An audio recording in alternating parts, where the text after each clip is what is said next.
Hello, I'm Mr. Kindly from Nevernight, and I've decided that I'm taking over the channel. Basically, Chandra won't be here today. I'm here to tell you to go read Nevernight. Oh, and the usual things, you know, subscribe to the channel down below and press the notification bell. And she posts videos about writing, the writing process, and all things writerly and bookish. So don't forget about Chandra. Yes, she's got a channel going on over there. So don't let me stop you from subscribing. Just kidding, I can't act like Mr. Kindly. I've never been much of an actress. But anyway. So as you may have noticed, I'm doing a Nevernight review, and basically, this book was so amazing. It was just genius. So obviously this book isn't for everyone. It's about a girl who loses everything at the age of 10. Her name's Mia Corbett, and she basically wants revenge on the person that ruined her life, or the people that ruined her life. So she spends 6 years of her life trying to get into a school to train to be an assassin. So for me, it got a little bit gory sometimes, and that's why I say it's not really for everyone. And also the writing style can be a little bit difficult to get into.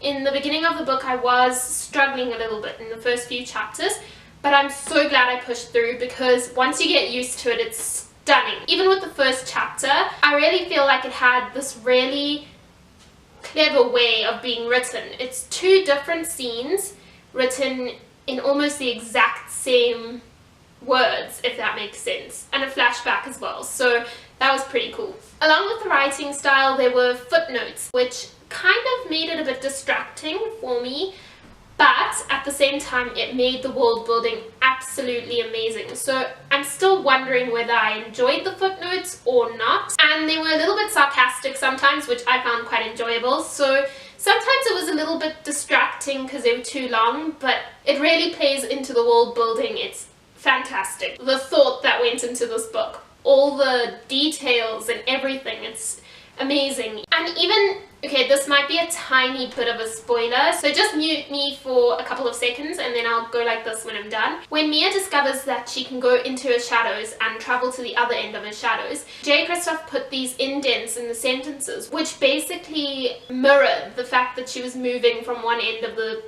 room to another end of the room, which I thought was just really amazing. So you can see the kind of details that went into this book.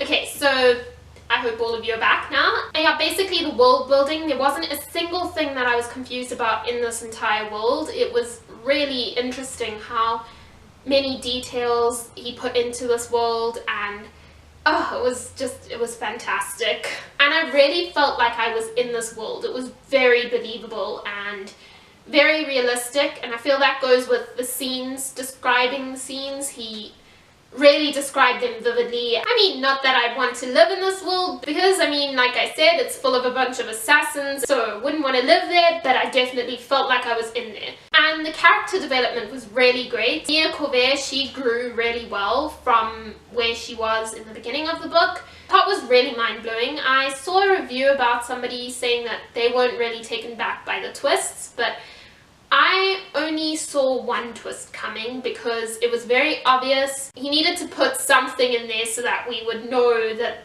that made sense, because it couldn't just happen without knowing a little bit, if that makes sense.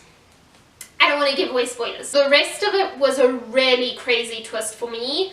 I'm not sure how anybody else would feel about it. If you've read the book, I'd love to know what you thought about it. So do tell me in the comments down below. So basically, I had no idea what was coming for everyone else in this book, and I thought it was a really clever twist. And I guess now that I think about it, there were hints in the beginning of the book, so maybe you saw it coming, I don't know. And the writing style, like I said, it was different, but it was still very good, like metaphorical, and sometimes it was a bit weird, I'm not gonna lie. I did laugh at some of the comparisons. It was a little bit over the top, and yeah, so I did laugh at them.